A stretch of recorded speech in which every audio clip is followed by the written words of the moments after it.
Today's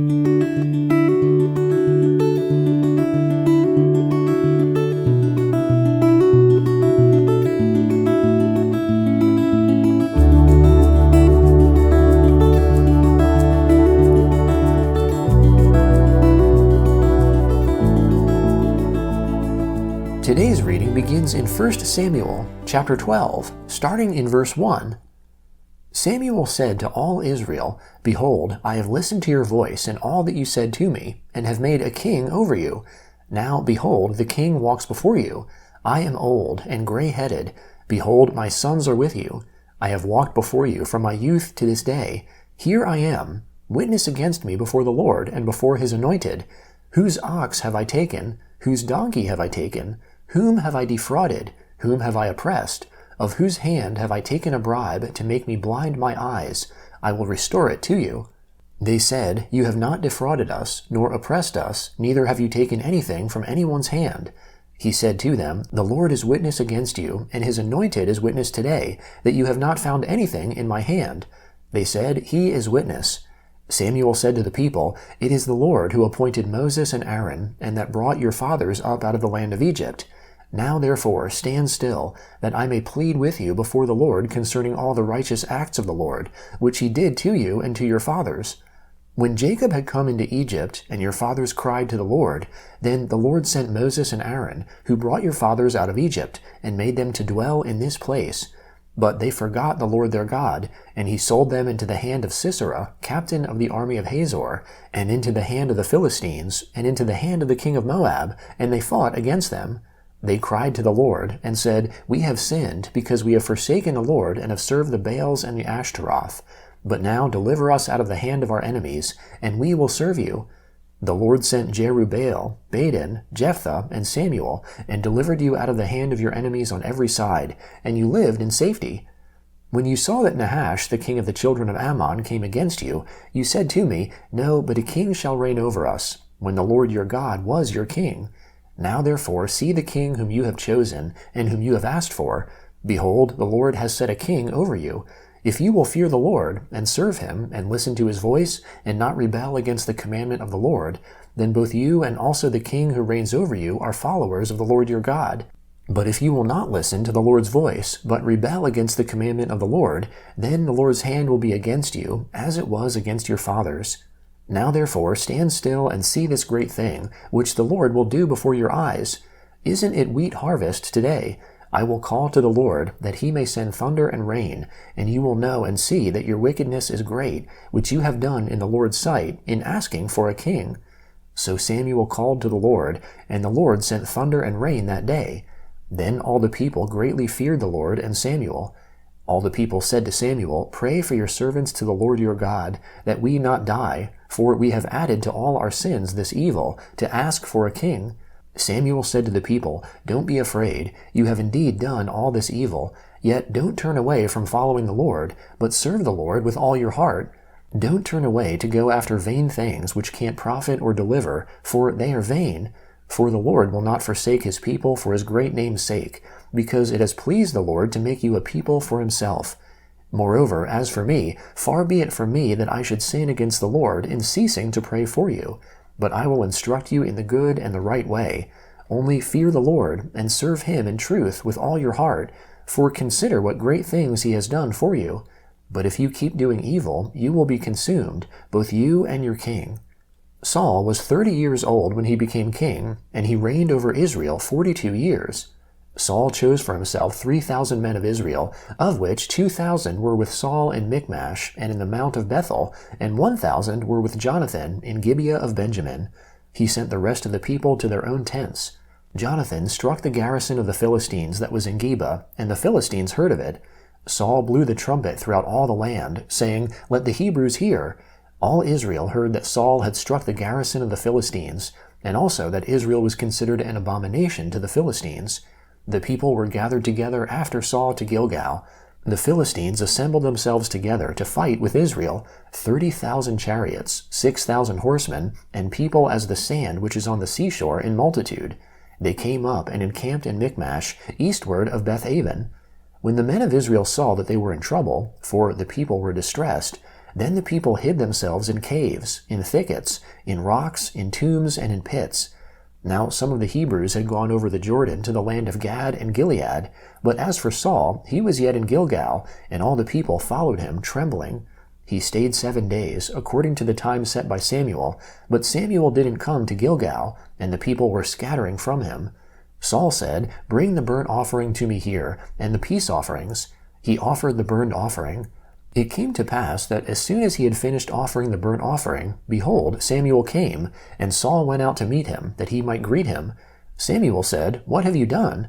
Saul said, "Because I saw that the people were scattered from me, and that you didn't come within the days appointed, and that the Philistines assembled themselves together at Michmash, therefore I said, Now the Philistines will come down on me to Gilgal, and I haven't entreated the favor of the Lord. I forced myself therefore, and offered the burnt offering."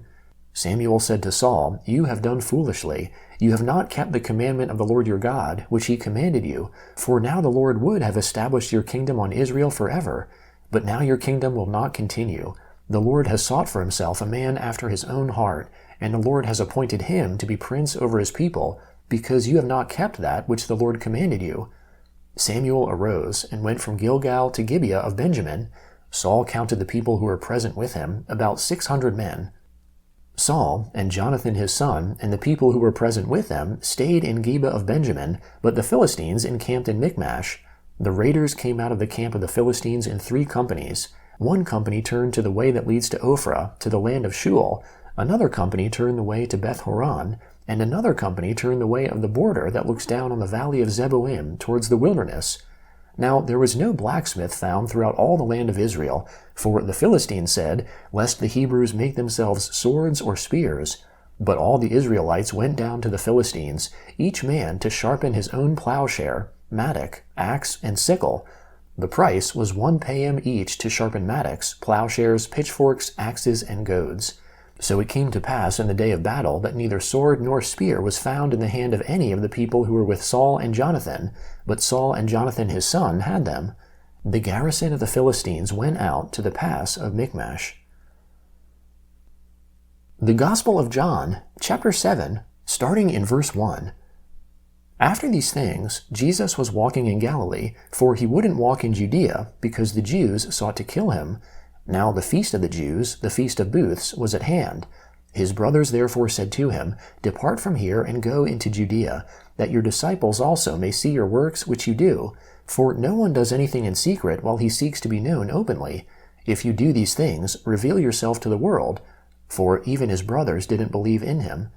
Jesus therefore said to them, "My time has not yet come, but your time is always ready. The world can't hate you, but it hates me, because I testify about it that its works are evil. You go up to the feast. I am not yet going up to this feast, because my time is not yet fulfilled." Having said these things to them, he stayed in Galilee. But when his brothers had gone up to the feast, then he also went up, not publicly, but as it were in secret. The Jews therefore sought him at the feast, and said, "Where is he?" There was much murmuring amongst the multitudes concerning him. Some said, "He is a good man." Others said, "Not so, but he leads the multitude astray." Yet no one spoke openly of him for fear of the Jews. But when it was now the middle of the feast, Jesus went up into the temple and taught. The Jews therefore marveled, saying, "How does this man know letters, having never been educated?" Jesus therefore answered them, "My teaching is not mine, but his who sent me. If anyone desires to do his will, he will know about the teaching, whether it is from God or if I am speaking from myself. He who speaks from himself seeks his own glory, but he who seeks the glory of him who sent him is true, and no unrighteousness is in him. Didn't Moses give you the law, and yet none of you keeps the law? Why do you seek to kill me?" The multitude answered, "You have a demon. Who seeks to kill you?" Jesus answered them, "I did one work, and you all marvel because of it. Moses has given you circumcision, not that it is of Moses, but of the fathers, and on the Sabbath you circumcise a boy. If a boy receives circumcision on the Sabbath, that the law of Moses may not be broken, are you angry with me because I made a man completely healthy on the Sabbath? Don't judge according to appearance, but judge righteous judgment." Therefore some of them of Jerusalem said, "Isn't this he whom they seek to kill? Behold, he speaks openly, and they say nothing to him. Can it be that the rulers indeed know that this is truly the Christ?" However, we know where this man comes from, and when the Christ comes, no one will know where he comes from." Jesus therefore cried out in the temple, teaching and saying, "You both know me and know where I am from. I have not come of myself, but he who sent me is true, whom you don't know. I know him because I am from him, and he sent me." They sought therefore to take him, but no one laid a hand on him, because his hour had not yet come. Psalm 108, starting in verse 1. My heart is steadfast, God. I will sing, and I will make music with my soul. Wake up, harp and lyre. I will wake up the dawn. I will give thanks to you, Lord, amongst the nations. I will sing praises to you amongst the peoples, for your loving kindness is great above the heavens. Your faithfulness reaches to the skies. Be exalted, God, above the heavens. Let your glory be over all the earth, that your beloved may be delivered. Save with your right hand, and answer us. God has spoken from his sanctuary. In triumph I will divide Shechem, and measure out the valley of Succoth. Gilead is mine, Manasseh is mine, Ephraim also is my helmet, Judah is my scepter, Moab is my washpot. I will toss my sandal on Edom. I will shout over Philistia. Who will bring me into the fortified city? Who will lead me to Edom? Haven't you rejected us, God? You don't go out, God, with our armies. Give us help against the enemy, for the help of man is vain. Through God we will do valiantly, for it is he who will tread down our enemies. Proverbs chapter 15, verse 4. A gentle tongue is a tree of life, but deceit in it crushes the spirit.